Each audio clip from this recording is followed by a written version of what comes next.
내가 그리스도의 복음을 위하여 드로아의 이름에 주 안에서 문이 내게 열렸으되 내가 내 형제 디도를 만나지 못함으로 내 심령이 편하지 못하여 그들을 작별하고 마게도냐로 갔노라. 항상 우리를 그리스도 안에서 이기게 하시고 우리로 말미암아 각처에서 그리스도를 아는 냄새를 나타내시는 하나님께 감사하노라. 우리는 구원받는 자들에게나 망하는 자들에게나 하나님 앞에서 그리스도의 향기니 이 사람에게는 사망으로부터 사망에 이르는 냄새요 저 사람에게는 생명으로부터 생명에 이르는 냄새라. 누가 이 일을 감당하리요? 우리는 수많은 사람들처럼 하나님의 말씀을 혼잡하게 하지 아니하고 곧 순전함으로 하나님께 받은 것 같이 하나님 앞에서와 그리스도 안에서 말하노라. 아멘. 우리 지금까지 고린도 후서 진행을 이제 해오면서 이 고린도 후서의 배경을 우리가 주목하여 보았습니다. 먼저 고린도 후서가 쓰여지기 전에 슬픔의 편지가 있었다. 우리에게 지금 전해지는 것 같지는 않지만 이 슬픔의 편지가 있어서 이것으로 말미암아 어떤 전 역사가 있었다 라고 하는 것을 우리가 보았습니다. 이 유대로부터 온 혼합주의 혹은 영지주의 성향의 순회 전도자들이 이 고린도 교회를 혼란하게 했던 것이죠. 그렇게 해서 사람들을 선동하고 자기를 따르는 그러한 행동을 했습니다. 이제 이것으로 말미암아 고린도 교회가 가뜩이나 고린도 전서를 보면은 고린도 교회가 어지러운 교회잖아요. 평화로운 교회가 아니라 굉장히 문제가 많은 교회 아니겠습니까? 그런데 가뜩이나 고린도 전서를 통해서 가뜩이나 좀 괜찮아졌나 했더니 이제 이 또 순회 전도자들이 또다시 이 분탕질을 하고 가는 그와 같은 상황이 된 것이죠. 그래서 이 슬픔의 편지를 통해서 적어도 두 가지 정도를 확실하게 말씀을 한 것 같다. 이렇게 우리가 보았죠. 먼저 그 방문 일정, 그 계획을 전면 취소를 했다는 것입니다. 왜냐? 이렇게 교회가 평안하지 못하고 함께 협력을 할 준비가 되어 있지 않은 사람들과 온 교회, 온 이방 교회를 대표해서 예루살렘 교회의 그 우정과 연대 표시를 하는 이 큰 사업을 함께 진행할 수가 없겠다라는 것입니다. 그 일을 했다가 정말 그 교회 전체에 큰 누가 되겠다. 그래서 일정을 취소한다 라고 하는 것이죠. 그리고 두 번째로 이 유대에서 온 좀 불건전한 순회 전도자들, 이 사람들에게 선동돼서 고린도 교회를 어지럽힌 고린도 교회의 당사자들, 이 사람들에 대해서 권징을 하는 것이 합당할 것이다. 이렇게 권고를 했다는 것입니다. 슬픔의 편지를 통해서 이 두 가지를 했다. 이것을 우리가 보았죠. 고린도 교회가 어떻게 반응했습니까? 이제 슬픔의 편지에 기꺼이 적극적으로 응답했죠. 그리고 회개를 했습니다. 그래서 권징을 실행함으로써 우리가 그 사람들의 생각에 잠깐 혼란하기는 했지만 우리가 그 사람들과 똑같은 부류가 아닙니다. 우리는 사도적인 복음, 바울 선생님이 전하여준 그 사도적인 복음의 기초에서 거기서부터 설립된 사도적인 교회입니다. 그러고 싶습니다. 하는 것을 권징의 실행을 통하여서 확인을 하였죠. 그런데 그 불건전한 유대의 순회 전도자들에게 선동된 고린도 교회 또 문제 당사자들이 어떻게 또 이 이야기를 퍼뜨립니까? 이 방문 일정 취소를 두고서 바울을 또 비방을 한 것이죠. 봐라, 사도 바울이라는 사람 정말 사도 맞냐? 이렇게 이랬다 저랬다 자꾸 말을 바꾸고 변덕이 심하다. 이런 사람을 어떻게 믿을 수 있겠느냐? 진정성이 있겠느냐? 신뢰성이 있겠느냐? 이렇게 흔들었다는 것이죠. 이 모든 문제의 근원은 사실 누굽니까? 불건전한 그 유대에서 온 어떤 순회 전도자들이었고, 그리고 거기에 선동돼서 부하내동했던 어떤 사람들이 문제인 거죠. 그런데 그 모든 문제의 근원을 사도 바울에게 덮어씌우고 있다. 이렇게 말씀을 드렸죠. 그래서 이제 우리가 지금까지 본 내용이 방문 일정 취소에 대해서 이게 이렇게 된 것이다 해명하는 내용이었습니다. 그렇죠? 그리고 권징의 사면, 이제는 사면을 했으면 좋겠다. 왜? 슬픔의 편지를 통하여서 엄한 권징이 고린도 교회를 통해서 실행이 됐기 때문에 이제는 그것을 다시 거두고 그 형제에게 사랑과 그리고 자유의 기회를 주었으면 좋겠다. 이렇게 하는 그 부분입니다. 근데 오늘 이제 12절, 13절을 보니까 갑자기 바울의 일정 이야기가 나옵니다. 우리가 이제 이 2000년이라고 하는 시간이 지난 다음에 우리가 보기에는 이게 좀 느닷없이 나오는 내용 같아요. 아니 갑자기 왜 일정 이야기가 나오지? 드로아 이야기가 이게 뭘까 생각이 됩니다. 그런데 이것도 이제 사도 바울의 해명 가운데 한 부분인 것이죠. 그 해명의 일부로서 하나의 마무리로서 드로아에서의 선교 여정에 대하여서 언급을 사도 바울이 하려고 한다라고 하는 말씀입니다. 먼저 이 드로아라고 하는 곳 항구 도시인데요. 유명한 당대 항구 도시였죠. 원래는 알렉산더 대왕의 후계자 네 사람 중에 한 분, 이 안티고누스라고 하는 분이 자기 이름을 따서 안티고니아라고 하는 이름으로 이 드로아라고 하는 곳에 이름을 지었다고 합니다. 그런데 이 네 사람의 후계자 중에 또 다른 후계자가 이 안티고니아를 점령을 하고 안티고누스를 살해를 한 거예요. 그리고 이제 어디 감히 건방지게 자기 이름을 따서 이 도시의 이름을 정할 수가 있어? 그러면서 우리 상관이신 알렉산더 대왕의 이름을 따라야지 하면서 알렉산드리아라고 하는 이름을 붙입니다. 알렉산드리아 우리 많이 들어보지 않았습니까? 그런데 우리가 알고 있는 그 알렉산드리아는 위치가 지금 이 드로아가 있는 위치가 아니에요. 알렉산드리아는 북아프리카에 있죠. 그죠?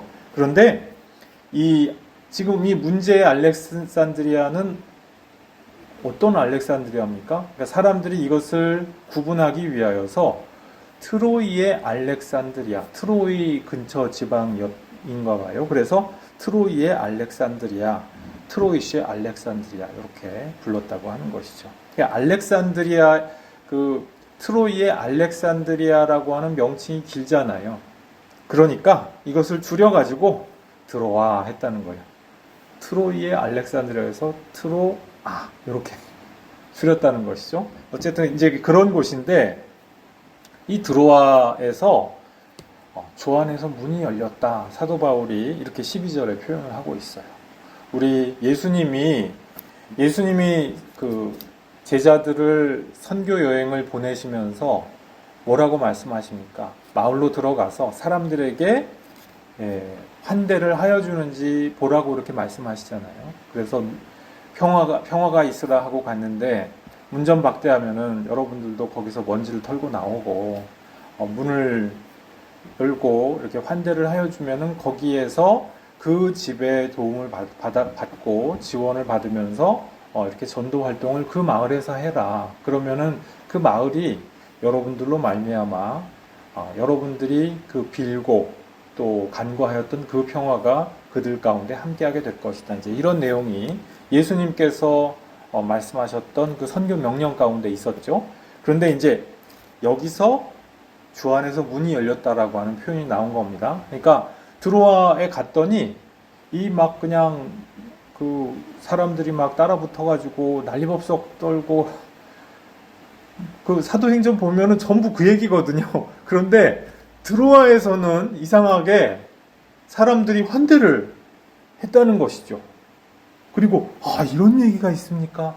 아니 그런 일이 있었어요 하면서 복음을 기꺼이 받아들이는 그러한 사람들이었더라 라고 하는 것입니다. 그래서 환대를 했을 뿐만이 아니라 물리적으로 물질적으로 또 그 숙식을 제공하고 하면서 함께 동행을 해주고 이제 이런 지원을 받을 수가 있었다라고 하는 것입니다. 전도자들이 이렇게 환대와 지원을 받는 것이 얼마나 중요한지 모릅니다.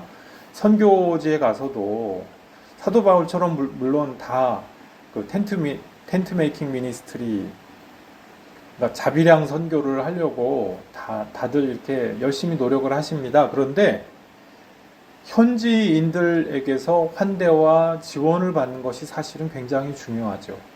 사도 바울이 지금 드로아에서는 선교가 굉장히 외적으로 성공적으로 진행되고 있는 와중이었어요. 근데 이 드로아가 어떤 곳이냐? 자기 제자 디도와 만나기로 했던 랑데뷰 장소였어요.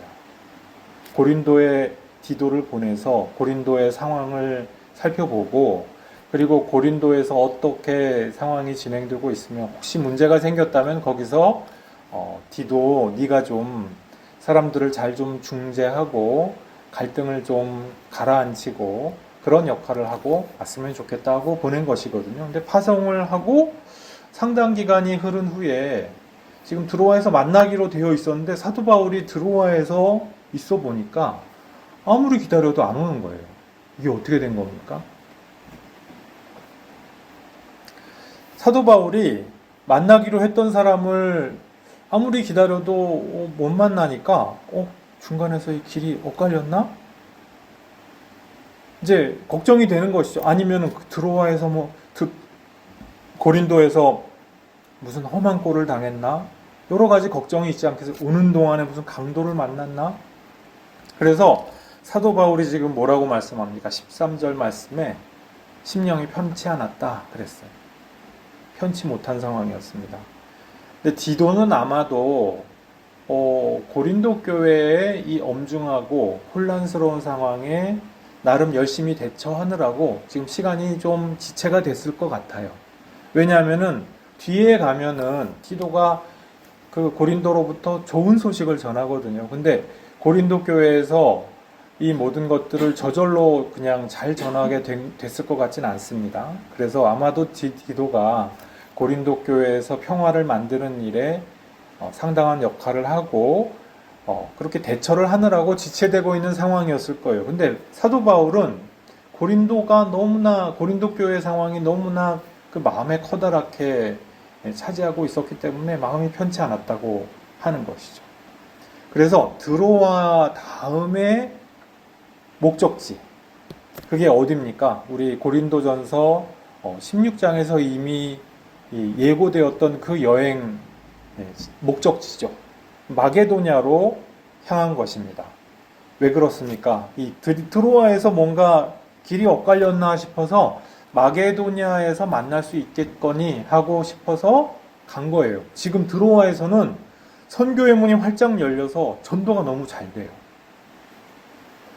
그러면은 일욕심만 부린다고 하면은 그냥 거기서 좀 더 눌러 앉아 있어서 막 부흥을 시키는 이걸 생각해야 될 것 같지 않습니까? 그런데 사도 바울은 드로아에서 단호하게 작별을 고하고 디도와의 만남을 기약하기 위하여서 지금 마게도냐로 떠났다라고 하는 것이죠. 고대 교회에서 아마 최대의 설교자 한 분을 꼽자면은 크리소스토무스, 요한 크리소스토무스, 이분을 꼽을 수 있다고 제가 몇 차례 말씀을 드렸는데요. 이 크리소스토무스가 이 대목에 대해서 좀 사도 바울에 대해서 비판적입니다. 아니, 거기서 드로아에서 좀 더 그냥 주님께 모든 걸 맡기고 목회나 열심히 하지 왜 거기서 그걸 못 참고 또 가느냐 하면서 사도 바울 선생은 막 비판을 했던 것을 볼 수가 있어요. 근데 우리가 또 한편 크리소스토모스 선생님의 말씀도 그럴 법한데 우리 한번 생각을 해보자고요. 이게 죄 때문에 지금 사도 바울 선생이 심령이 편치 못한 게 아니었잖아요. 지금 목회 사역인데 목회와 선교 사역을 하면서 고린도 교회 목회 사역에 마음이 쓰이고 그것 때문에 자꾸 이게 큰 기도 제목인데 지금 드로아에서 새로 그 일구어가는 이 목회와 선교 사역에 이것도 두 개가 다 잘 돼야 된다. 이게 어떻게 보면은 인간적인 욕심일 수가 있지 않을까요?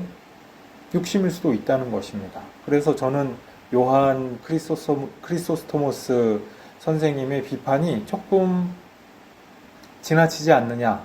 왜냐? 우리가 주의 이름으로 다 시작했다고 해서 그 모든 것들을 다 밀고 가야만 내가 심령이 주 안에서 평안치 못한데 내 안에서 자유가 없고 평안이 없는데 사람들에게 은혜를 끼칠 수가 없는 거거든요. 그 지금 사도 바울이 정말로 마음이 쓰이는 커다란 문제, 그것에 집중하기로 한 것은 잘한 선택이죠. 우리가 일을 크게 벌리고 크게 뭔가 이렇게 만들어야만 그것이 잘하는 것이냐? 아닐 수도 있다는 것입니다. 선교 사역도 여기서도 선교 사역을 크게 하고 저기서도 크게 해가지고 다 성공하고 그러면야 좋죠. 그런데 우리 인간이라고 하는 것이 한계가 있지 않겠어요? 그 인간적인 한계를 겸허하게 솔직하게 받아들이고 진정 내가 생각할 때 더 우선순위에 있다고 생각되는 것, 거기에 집중하는 것이 결코 문제는 아니라고 하는 것입니다. 지금 사도 바울이 그런 선택을 하고 있다는 것이죠. 우리도 우리 삶에서 하나님을 섬기는 사람으로서 그리스도인으로서 여러 가지 선택을 하면서 살아갑니다. 이것도 주의 말씀에 비추어 볼 때, 대의 명분을 비추어 볼 때 이것도 맞는 것 같아요. 저것도 맞는 것 같아요. 이 경우에 어떻게 합니까? 내 마음이 편치가 않아요. 이것 저것 또 그것 여러 가지가 내 마음을 막 괴롭혀요. 무엇이 맞겠습니까? 진정한 우선순위에 선택하고 집중하는 것이 필요하다는 것이죠. 모든 것을 다 일시에 동시에 다 잘할 필요 없다는 것입니다.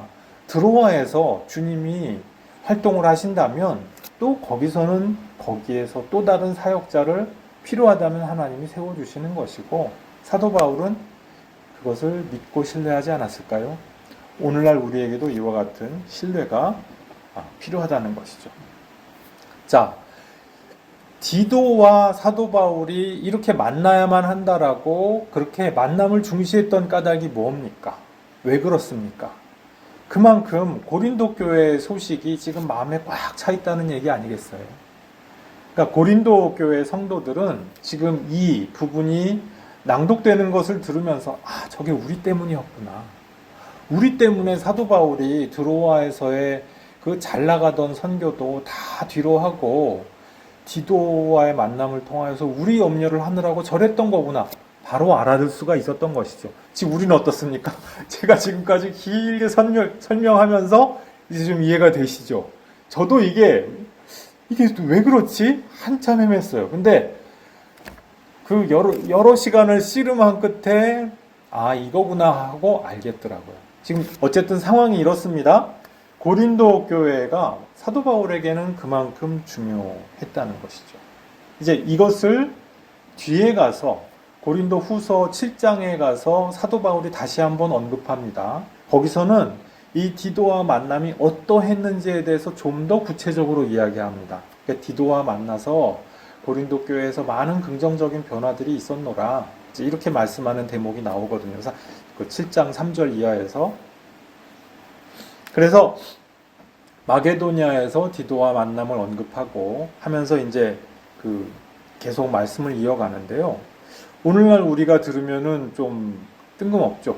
문맥이 잘 파악이 안 되죠. 그런데 고린도 교회 사람들은 이걸 들으면 바로 이해가 되는 그와 같은 상황이라는 것입니다. 어쨌든 이제 14절 말씀으로 넘어가는 부분이 또 걸립니다. 12절, 13절은 그래도 알겠어요. 근데 이제 왜 일정에 대해서 얘기하고 드로아에서 그래 마케도냐로 갔어. 그런데 우리를 왜 이기게 하신다는 얘기가 갑자기 왜 나올까? 왜 나옵니까? 14절. 이 정말 뜬금없지 않아요? 우리말 성경에서는 이게 12절부터 17절까지가 한 단락으로 끊어놨습니다. 그런데 이제 다른 영어 성경이나 혹은 여러 연구서, 주석서들을 보면은 14절부터 커다랗게 한 문단을 끊는 것으로, 커다란 섹션이 시작되는 것으로 그렇게 보는 그러한 경우가 대단히 많습니다. 14절이 하나의 시작으로 본다는 것이죠. 왜 그런지 우리 잠깐 여기에 대해서 이제 우리가 잘 생각해 볼 필요가 있다는 것이죠. 그러니까 14절 말씀에 보니까 14절 말씀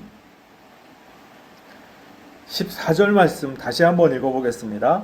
항상 우리를 그리스도 안에서 이기게 하시고 우리로 말미암아 각처에서 그리스도를 아는 냄새를 나타내시는 하나님께 감사하노라. 아멘. 자, 여기를 보면은 이제 마게도냐로 갔는데, 그런데 디도를 만난 것 같은데 우리는 몰라요. 지금 뭔가 가로가 쳐져 있어요.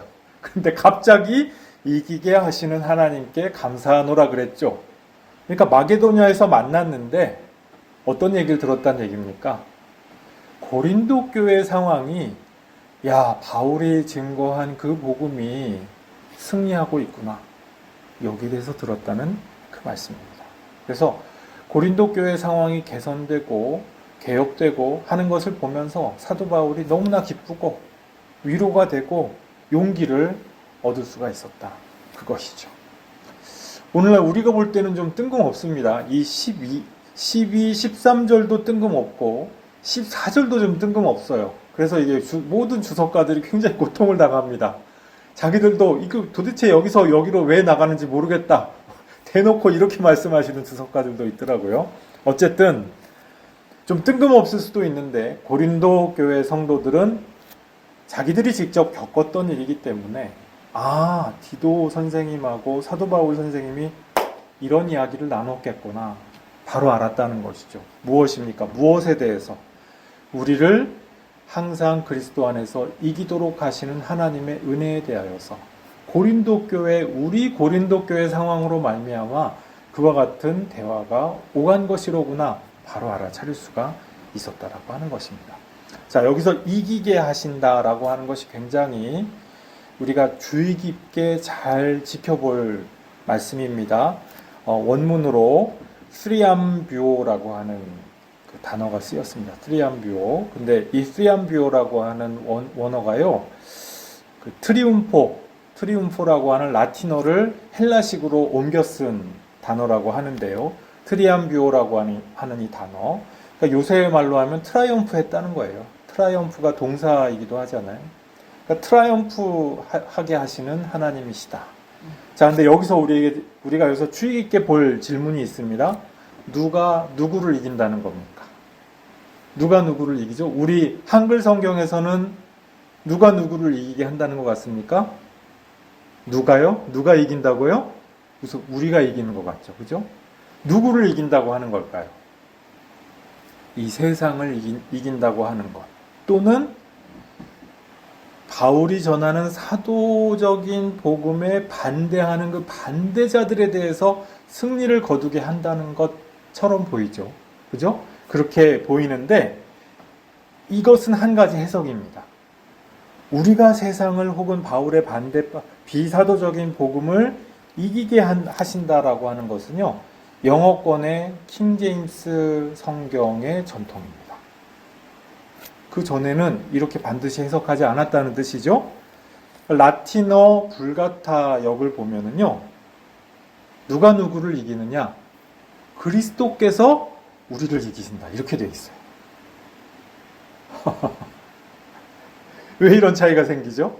근데 또 영어나 독일어에서 그 학문적인 권위를 갖는 주요한 번역본들을 보면은요, 뭐라고 옮겨져 있냐면은 그의 승리에 동참케 하신다, 이렇게 옮겨져 있어요. 혹은 그의 승리의 행진에 동참케 하신다, 이렇게 옮겨져 있거든요. 어느 것이 맞습니까? 결론부터 말씀드리면은 이 세 가지가 다 맞는 얘기예요. 다 이 트리움포 혹은 트리암비오라고 하는 이 낱말이 말하는 바를 저마다 그 뜻을 조금씩 다 말씀을 하고 있다는 것입니다. 이 원어 자체가 원래 이 승리의 행진에 대해서 말하고 있는데 이 불가타역이나 혹은 킹제임스 성경을 이야기할 때는 여기에 대해서 조금 조사가 덜 돼 있었던 때예요. 그런데 우리가 좀 더 문헌을 다 모아놓고서 보니까 사도 바울 선생님이 아마도 승리의 행진에 대해서 말씀을 하고 싶었나 보다 하고 이제 그것이 깨달아져서 요새는 승리의 행진을 강조하면서 옮기고 있는 추세라는 것입니다. 자, 트리움포 동사 좀 어려운 말씀을 드렸는데요. 트리움포라고 하는 이 라틴어의 동사는요.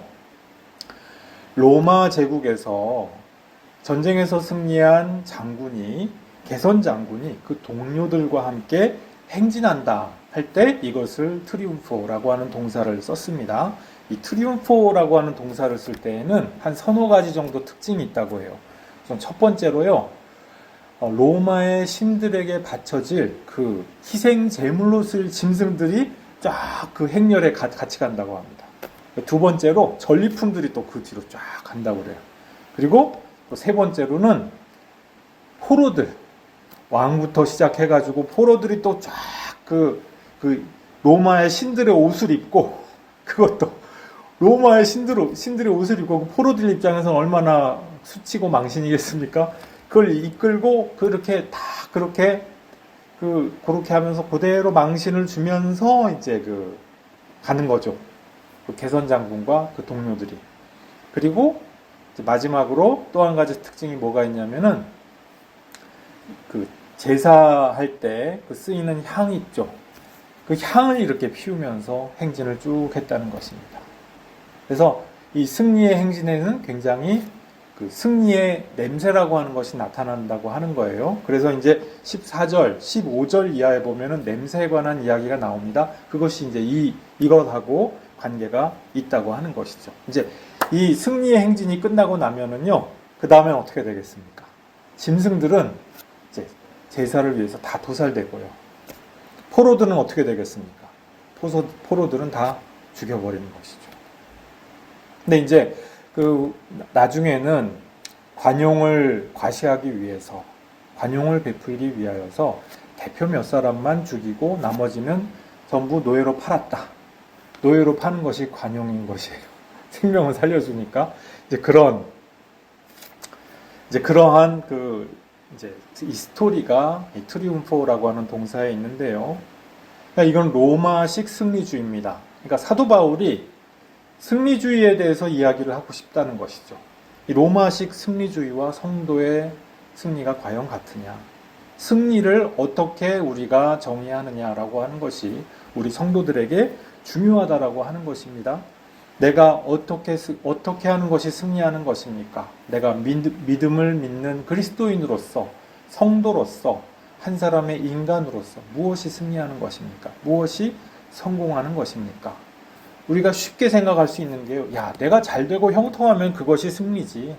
내가 남보다 많은 것을 갖고 더 높은 곳에 도달하면 그게 바로 승리 아니겠어? 그게 바로 성공 아니겠어? 우리 그렇게 생각하기 쉽잖아요. 이것이 바로 성공주의고 또 능력주의라고 할 수가 있죠. 이것을 견고하게 그런 식으로 이제 밀고 나가다 보면 성공주의, 능력주의에 빠지게 됩니다. 우리가 아주 빠지기 쉬운 유혹인데요. 고린도 교회에서 지금 바울 반대파 사람들, 그 사람들이 고린도 전서에서부터 계속 빠지고 이제 그 유혹에 낚여서 이제 빠지게 되는 함정이 바로 이것이라는 것입니다. 근데 사도 바울이 증거하고 싶은 성도의 승리는 무엇입니까? 이런 것이 아니라는 거예요. 약한 데서 강하여지는 하나님의 은혜야말로, 그 은혜 안에 내가 있는 것이야말로 진정한 승리다 라고 하는 것을 사도 바울은 지금 성도들에게 강력하게 말씀을 하고 싶었어요. 지금 사도 바울의 사도권에 대해서 도전한다는 것은 무슨 뜻입니까? 이것을 도전하고 싶었다는 것이죠. 사람들이. 사도 바울이 증거하는 약한 데서 강하여지는 그 하나님의 은혜, 그 하나님의 은총에 대하여서 반기를 들고 싶었다라고 하는 바로 그것입니다. 아니, 네 몸 하나도 건강하게 못하는 주제에 네가 뭔데 남을 고쳐? 사도 바울이 이런 공격을 받았거든요. 거기에 대하여서 아니다. 사도 바울이 하나님의 은혜를 깨달으면서 선포하는 내용이 뭡니까? 아니다. 하나님의 은혜는 내가 연약할 때 진정으로 강하여지는 바로 그 은혜다라고 하는 것을 말씀하신다는 것입니다. 사도 바울이요, 자신이 하나님이 사도 바울 자신을 이기신 경험이 있죠. 그래서 자기 스스로가 하나님의 포로가 되었다라고 하는 의식이 사도 바울에겐 있습니다. 에베소서 6장에 보면은요, 스스로를 뭐라고 말씀하느냐, 쇠사슬에 매인 사신이라고 표현을 하거든요. 이 에베소서가 그 감옥에서 쓴 편지입니다. 이제 그러다 보니까 이런 표현이 나오긴 했지만, 그러나 하나님이 나를 이렇게 이기시고 나를 통하여서 당신의 일을 하신다라고 하는 강한 의식이 사도 바울에게는 있었다라고 하는 거예요. 그래서 지금 트리움포라고 하는 동사를 써가지고 하나님이 나를 이기셨다. 내가 내 아집과 내 율법과 내 자랑을 가지고 살았는데 아니더라. 하나님이 나를 통하여서 나를 이기시고 약한 데서 온전해지게 하시는 그 은혜를 모든 사람들에게 드러내기를 기뻐하셨다. 이것을 하나님의 은혜로 계속해서 고백하고자 한다는 거예요. 사도권을 자꾸 부정하려고 하는 사람들은 바로 이 하나님의 은혜를 부정하게 되는 결과를 초래하는 것이죠. 우리가 사도 바울이 증거한 이 은혜, 약한 데서 온전해지게 되는 이 은혜에 대하여서 아는 사람들은요, 그리스도를 아는 그 흔적이 나타납니다. 우리의 삶 가운데에서, 우리의 얼굴에서 나타나고요, 행동거지에서 나타나고요, 우리의 마인드에서 나타납니다. 또 내 냄새라고 할까요? 저 사람이 왔다 갔다 하는데 저 사람만 왔다 가면은 뭔가 달라. 뭐가 다른지 모르겠는데 이거는 예수 믿으세요 하고 나이법석 떨고 하면서 실제로 그 사람들이 다녀가면은 뭔가 이렇게 그 쎄한 느낌이 남아있고 이런 것과는 근본적으로 다르다고 하는 그 말씀입니다. 이 그리스도를 아는 냄새는 어떻게 해서 나타나는 냄새입니까? 자기 십자가를 지고 그리스도를 뒤따라가는 그 행렬 가운데에서 나타나는 냄새죠. 그렇죠. 그리스도를 뒤따름으로써 부활 승리에 동참하게 되는 바로 그 승리의 행진을 통하여서 나타나는 그 냄새죠. 이 승리는 또 어떻게 이루어집니까? 로마의 개선 장군들은 총이 아니죠. 그때는 또 총이 없었죠. 로마의 개선 장군들은 어떻게 승리를 합니까? 칼 가지고 했잖아요. 주먹과 칼 가지고 방패를 가지고 사람들을 윽박질러서 강제적으로 이긴 거잖아요. 근데 예수님의 승리는 어떻게 해서 이루어진 것입니까? 십자가를 통하여서, 십자가의 희생 제사를 통하여서 나타난 것이죠. 우리가 바로 이 승리의 행진에 예수님이 나를 이기셔서 우리도 십자가를 지고 함께 동참함으로써 그 승리의 행진에 함께 걸어가게 되는 것입니다. 예수님이 이기나 내가 이기나 보자. 아직도 이 씨름 중이십니까? 내 자아가 최고지, 내 주먹이 최고지, 내 힘이 최고지. 이러한 심령으로 앉아 계신다고 한다면 우리는 아직 그리스도인이 조금 덜 된 것이죠. 하나님이 나를 이기시고 그리스도를 통하여서 나를 이기시고 우리가 예수님을 기꺼이 쫓아가면서 그리스도를 증거하는, 그리스도의 은혜를 사람들에게 흘러보내는 바로 그 사람이 될 때 우리가 이 승리의 행진의 일부가 되는 줄로 믿습니다. 자, 이제 14절부터 고린도후서 7장 4절 정도까지, 여기 정도까지가 이제 사도권에 대해서 계속해서 방어를 하는 내용이 나옵니다. 왜? 사람들이 계속 승리주의에 대해서, 성공주의에 대해서 이야기하거든요. 근데 여기에 대해서 사도 바울은 아니다. 하나님의 은혜를 너희들이 오해하였다 하면서 계속하여서 이 십자가의 신학, 진정한 승리와 성공이 무엇이냐, 사도적 복음이 선포하는 그 승리가 무엇이냐라고 하는 것을 증언하게 됩니다. 오늘은 그 서두 말씀을 우리가 함께 나누었고요. 우리 각자에게도 우리 인생의 승리가 무엇입니까? 우리 인생의 진정한 성공이 무엇입니까? 우리 스스로 자문해보고 반추해 보아야 하게 될 줄로 믿습니다. 사도 바울처럼 우리도 하나님이 우리를 이기시고 그리스도의 십자가를 우리도 기꺼이 지고 감으로써 승리의 그 행렬에 동참하게 되는 그 승리, 그 성공에 모두 동참하게 되시기를 주님의 이름으로 축복합니다. 기도하시겠습니다. 아버지 하나님 감사합니다. 우리를 하나님의 자녀로 또 백성으로 삼아주셨던 그 은혜를 기억합니다. 주님께서 사도 바울을 고꾸라뜨리셨던 것처럼 우리 또한 주님께서 우리를 이기시고 주님의 포로가 되게 하여 주신 것을 주님 믿습니다. 주님, 우리가 주님의 사랑으로 말미암아 포로가 되었고 주님께서 승리하신 그 승리의 행렬에 우리도 동참하게 되는 것을 믿습니다. 이 세상에서 개선장군의 승리의 행렬은 포로들에게 망신 주고 그리고 치욕감을 안겨주는 것이나, 그러나 주님께서 앞서서 모든 치욕을 당하시고 모든 고난을 겪으셨기에 우리가 주님과 더불어 십자가의 그 길을 걸어갈 때 우리가 그 모든 길들 가운데에서 주님과 더불어 영광을 누리게 되는 바로 그 길에 서게 되는 것을 믿습니다. 주님, 우리가 진정한 성공, 진정한 승리를 하고 싶습니다. 주님, 이 세상의 승리와 이 세상이 규정하는 성공에 우리가 마음이 흔들리지 아니할 수 있게 도와주시고 주님 기뻐하시는 바로 그 성공, 그 승리를 행하게 될 수 있도록, 그 승리의 행진 가운데 우리가 행렬의 일부가 될 수 있도록 은혜 내려 주시옵소서. 감사드리옵고 예수님 이름으로 기도드리옵나이다. 아멘.